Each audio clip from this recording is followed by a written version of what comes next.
नमस्कार.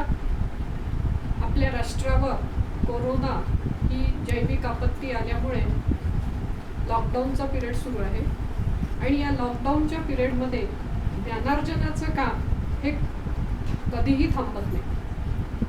Lockdown quarantine period हा असला तरी ज्ञानार्जनाचं काम अविरत चालू राहावं म्हणून इझी ॲप पुणे आणि श्री समर्थ विद्यालय अमरावती यांच्या संयुक्त विद्यमाने आपण विद्यार्थ्यांचं शैक्षणिक नुकसान होणार नाही या उद्देशाने विविध विषय या ॲपद्वारे आपण घेणार आहोत. तेव्हा मी सुवर्णा गणोरकर, सहाय्यक शिक्षिका, श्री समर्थ विद्यालय अमरावती, आपल्यासमोर सायन्स 2 मधील पहिला धडा हेरिडिटी अँड इव्हॉल्युशन हा घेऊन येते. तेव्हा अधिक वेळ न घालवता आपण ताबडतोब पाठाला सुरुवात करू. तर हेरिडिटी अँड इव्हॉल्युशन या पाठामध्ये आपल्याला सगळ्यात पहिले पाहायचं आहे की हेरिडिटी म्हणजे काय. हेरिडिटी ही टर्म जी आहे, it is a term related to the transfer of hereditary characters from parents to their offspring. म्हणजेच काय की अनुवंशिक गुण एका पिढीपासून दुसऱ्या पिढीपर्यंत, दुसऱ्या पिढीपासून तिसऱ्या पिढीपर्यंत सातत्याने पुढे पुढे जात राहतील. That is called as heredity. आणि हे हेरिडिटी ट्रान्सफर करण्याचं काम आपल्या शरीरामध्ये ज्या सेल्स असतात, त्या सेलमध्ये न्यूक्लियस, त्या न्यूक्लियसमधल्या क्रोमोझोम हे करत असतात. त्याच्यानंतर दुसरी जी व्याख्या आहे ती आहे इव्हॉल्युशन. इव्हॉल्युशनचा जर शब्दशः अर्थ पाहिला तर तो होतो उत्क्रांती. आणि उत्क्रांती म्हणजे permanent changes that coming from lakhs of year, thousands of year, that we see that we are that there is a permanent change in the human body. We observe from the monkey to human being. First we will see heredity. तर या हेरिडिटीचा अभ्यास करत असताना आपल्याला पाहायचं आहे की हेरिडिटीचे transfer जे क्रोमोझोम करतात त्या सेलमध्ये न्यूक्लियस असतो. सगळ्यांना माहित आहे सेलचं स्ट्रक्चर.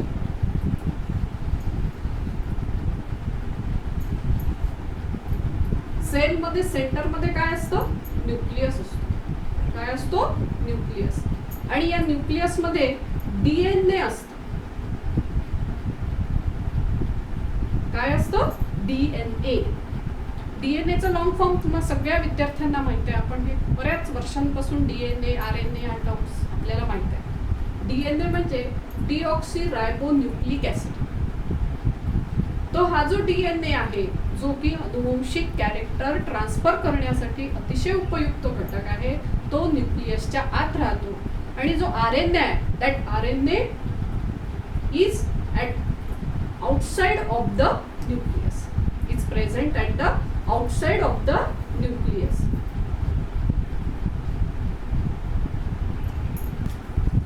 तर हेरिडिटरी कॅरेक्टर्स ट्रान्सफॉर्मेशनचं काम डीएनए करत असतो. आपल्याला माहित आहे की डीएनए हा न्यूक्लियसच्या आत आहे. आणि आरएनए जो घटक आहे, आरएनए मीन्स रायबोन्यूक्लिक ऍसिड, हा न्यूक्लियसच्या बाहेर आहे. मग आता डीएनए आणि आरएनए यांच्यामध्ये what is the relation between DNA and RNA? We have to see that how DNA transfer into RNA and how RNA is making protein for the cell. This whole process is called as central dogma. What? That is central dogma. There are two steps in the central dogma. Number one is there is a conversion of DNA into RNA and RNA to protein. And that whole process is called as central dogma. First, we have to see how the DNA is converted into RNA. There are three types of RNA. Number one, three types of RNA. Number one is rRNA.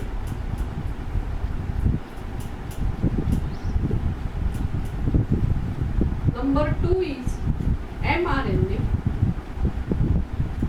And number three is tRNA. Last year we have seen these. That is types of RNA, rRNA, ribosomal RNA, mRNA, messenger RNA, and tRNA is transfer RNA. Okay. The central dogma consists of two processes. That is formation of DNA to mRNA. Transformation of DNA to mRNA, and that mRNA lies inside the nucleus. Both the tRNA and rRNA are lying the outside the nucleus. Then we have to see how the DNA is converted into mRNA.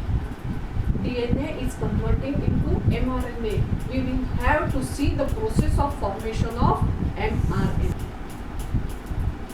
We all know the structure of DNA. Who discovered the structure of DNA? That is Watson and Crick. They discovered the structure of DNA. Watson, Crick.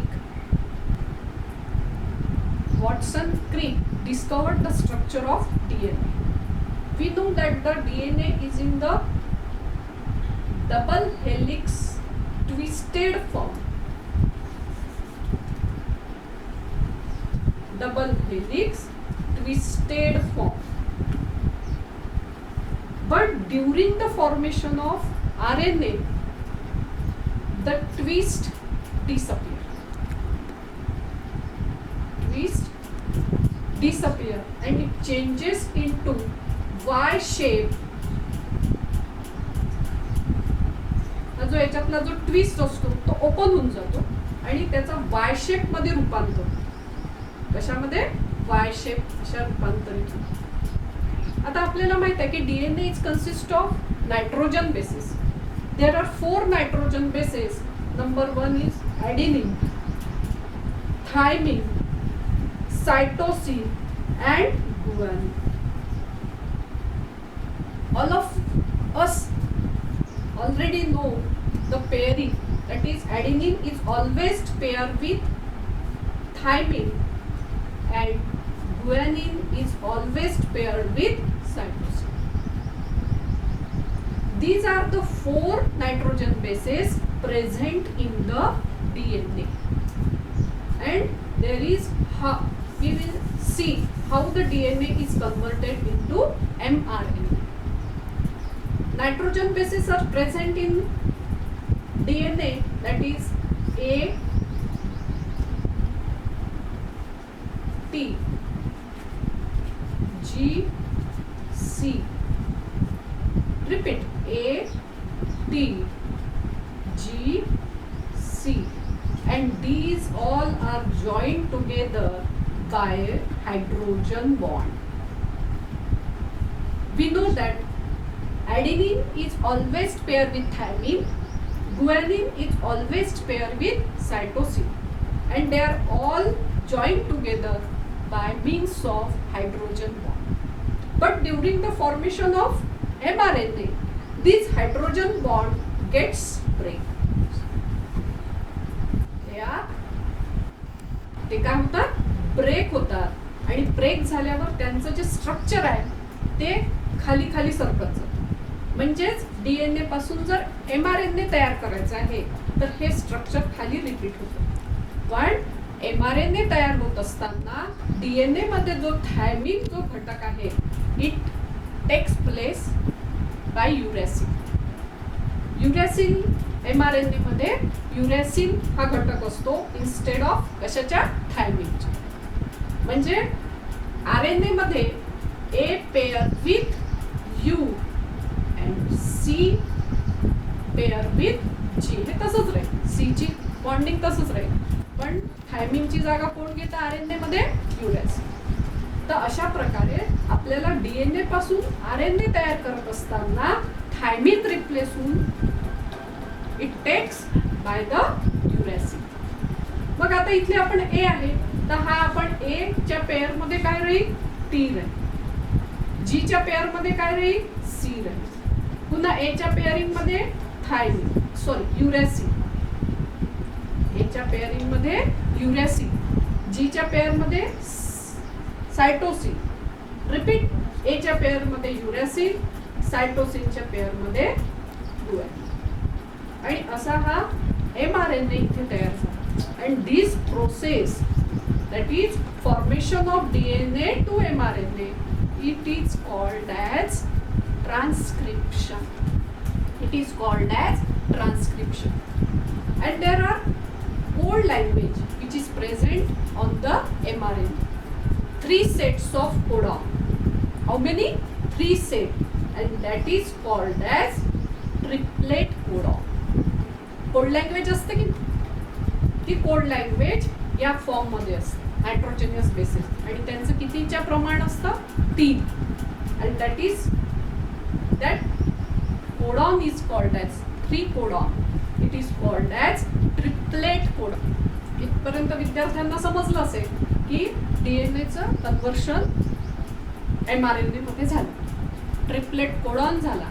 Code language असते आणि त्या code language जी असते आपली 3-3चा तो group असतो आणि त्या प्रत्येक 3च्या ग्रुपचा एक अमायनो ऍसिड रिप्रेझेंट करत असतो.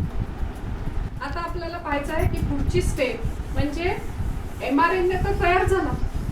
हा जो mRNA आहे हा तयार झाल्यावर त्याचं रूपांतर कशात होणार आहे, आता अमायनो ऍसिड. कशामध्ये होणार आहे विद्यार्थी मित्रांनो, अमायनो ऍसिड. मग आता अमायनो ऍसिड तयार करत असताना काय होतं की हा mRNA आहे, या mRNA वर विविध प्रकारचे कोडॉन प्रेझेंट असतात. काय प्रेझेंट असतात, कोडॉन. ज्या आधी मी जसं तुम्हाला सांगितलं की there is a set of codon, triplet codon. प्रत्येक 3 कोडॉन एक अमायनो ऍसिड रिप्रेझेंट करत असतो. आणि याची सुरुवात होते मित्रांनो AUG. AUG नेहमी लक्षात ठेवायचं, that is it is started from the alphabet August. AUG हे नेहमी लक्षात ठेवायचं AUG. आणि त्याच्यानंतर AUG मग तुम्हाला जसं वाटेल तसं तुम्ही घेऊ शकता. AUG आहे, C, A,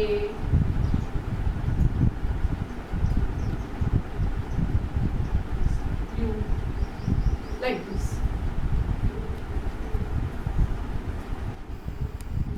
मग आता हा जो AUG आहे, दिस अल्फाबेट रिप्रेझेंट 1 अमायनो ऍसिड, मायोनिन.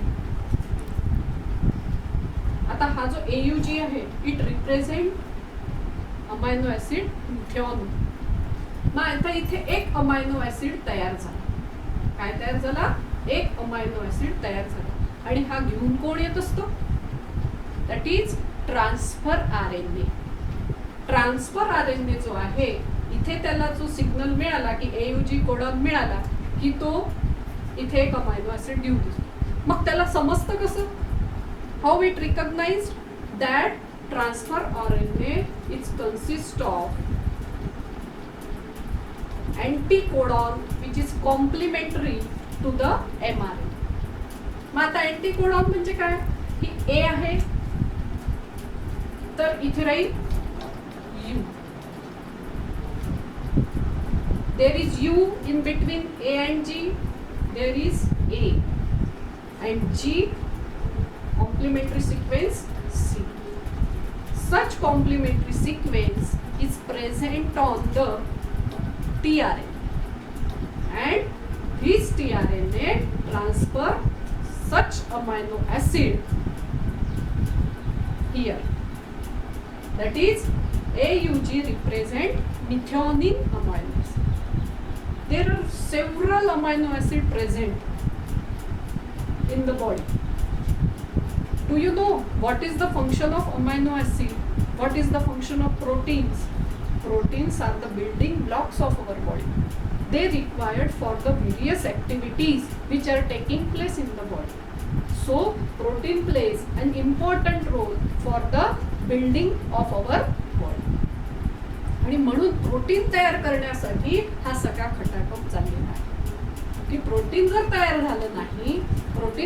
झालं नाही तर आपल्या शरीराची पाहिजे तशी वाढ सुद्धा होणार नाही. आणि म्हणून ह्या सगळ्या प्रोसेसमध्ये transcription, that is translation, that is central dogma, या सगळ्या गोष्टींची आवश्यकता कशासाठी सुरू आहे? For the synthesis of protein. There is a formation of anticodon complementary sequence on the tRNA. That process is called as translation. Translation म्हणजे काय की आपण काय करतो? भाषांतर करतो. हा जो इथे कोड प्रेझेंट आहे याचं भाषांतर ट्रान्सफर RNA करतो. That is called as translation. And that bring amino acid. And there are several amino acid carried by the tRNA. And these amino acids are linked together by a peptide. Which bond, students? Peptide bond. And after that, rRNA,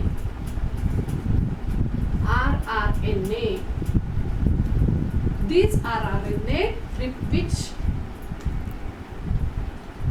component represent R in rRNA, that is ribosome. And that ribosome keeps on moving, it is moving from one end of the mRNA to the other. This process is called as translocation. This process is called as the movement of ribosome from rRNA. It's continuously moving from one end of the mRNA to other, and this process is called as translocation. In this way we study the formation of rRNA, mRNA. In this way here we study the formation of mRNA, formation of protein, the process of transcription, translation, translocation. And या सगळ्या प्रोसेसच्या मदतीने आपल्या शरीरातील hereditary characters transfer from one generation to another generation. मग हे जे characters असतात, हेरिडिटरी कॅरेक्टर्स, हे तसेच्या तसे ट्रान्सफर होतात का? No. There are certain variation. There are certain variations that hereditary characters are transferring from one generation to another, and that this process of transferring variation is related to the evolution of mankind. In the next period, we will discuss about the evolution.